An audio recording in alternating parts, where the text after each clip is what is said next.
გამარჯობათ. თემა ცოტა ვრცელია, ამიტომ ვცდილობ რამდენიმე ნაწილად გავანაწილო.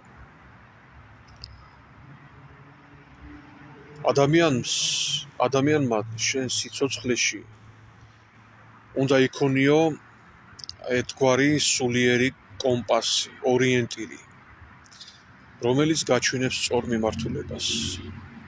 რას გაჩვენებს ის? ის გაჩვენებს, რომ სიცრუე მკვიდრობს გონებაში, თავში, ხოლო ჭეშმარიტება მკვიდრობს გულში. დაცემულობა დამარცხებულია მაშინ, როცა ის აღარ ცდილობს წამოდგომას. მნიშვნელოვანი ის კი არ არის, რომ ეცემი, ყველა ვეცემით. მნიშვნელოვანია ახერხებდე წამოდგომას და გზის გაგრძელებას ღმერთისკენ. დარჩე ცოცხალ ადამიანად, რომელიც ესწრაფვის ცხონებას. გონება სულ ცდილობს წარსულში დაბრუნებას, წარსულში, რომელიც დარჩა ფერად ტყუილებში. წარსულო, რომ ცოდნო და მაშინ გამოცნობა ამ ფერადი ტყუილების.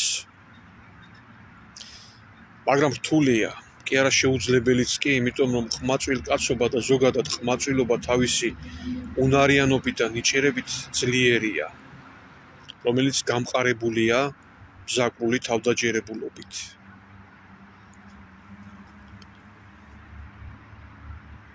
რაც რა თქმა უნდა ეს უგუნურებაა.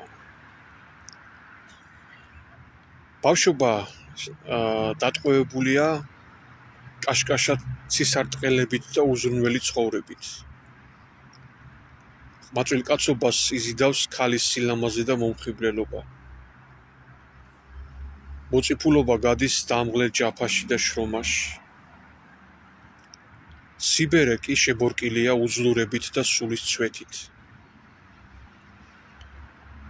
მოდი ასე ვთქვათ, სულის დაცვა, ანუ სულის გადარჩენა ბავშვობაში მდგომარეობს იმაში, რომ მდგომარეობს უფლის სიტყვის მოსმენაში. ახალგაზრდობის ასაკში სულის გადარჩენა მდგომარეობს გჯეროდე სულიერი სიწმინდის და ინარჩუნებდე მას. მოწიფულობაში სულის გადარჩენა მდგომარეობს არ შეგეშინდეს გაექცე ამაოებას. რა არის ამაოება? ამ წუთისოფლის პრინციპებით ცხოვრება, როგორც იოანე ღვთისმეტყველი ერთ-ერთ ეპისტოლეში ამბობს, თვალთა გულისთქმა და ხორცთა გულისთქმა. ცოტა ხატოვნად რო ვთქვათ, ამაოება ეს არის ადამიანის სულში უდაბნო, რომელშიც არასოდეს არ წვიმს მადლის წვიმა. სიბერეში კი ადამიანის სულის გადარჩენა მდგომარეობს გაილამაზო ცოდვილი გონება სულიწმიდის მადლით მოხვეჭილი ღვთაებრივი სიბრძნით. ეს სამყარო არის სიცრუის სამყარო. ის შედარებითი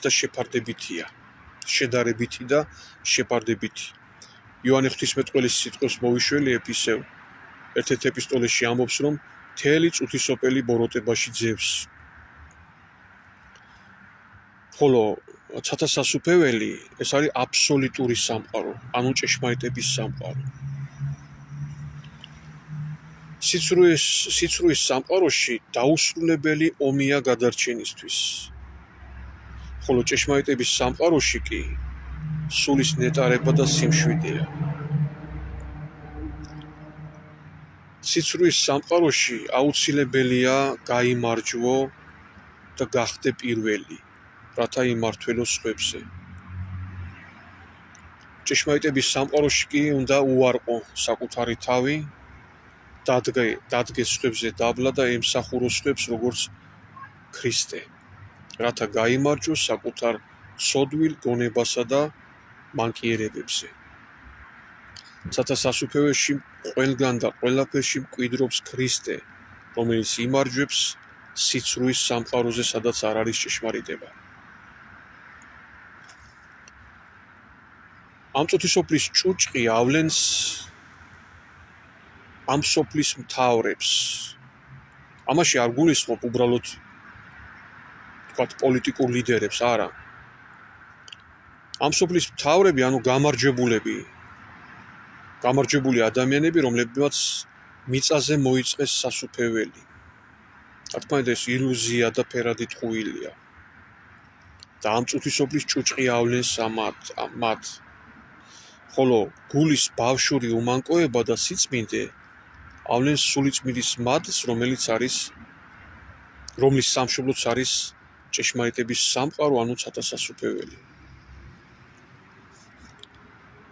ყოველი ბავშვი ეს არის იმედი კაცობრიობისა, რომ ღმერთს ჯერ კიდევ უყვარს ადამიანები, მაშინ როცა ადამიანებას შეწყვიტეს ღმერთის სიყვარული.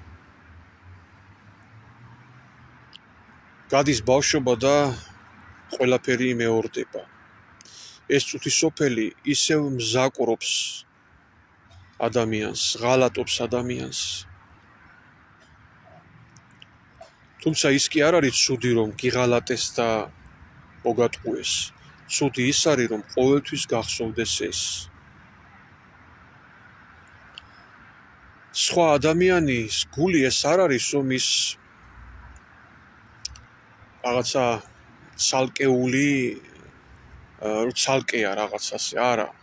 ჩვენ ორგანიზმის ერთი უჯრედები ვართ, რომლებიც დაკავშირებული ვართ ერთმანეთთან.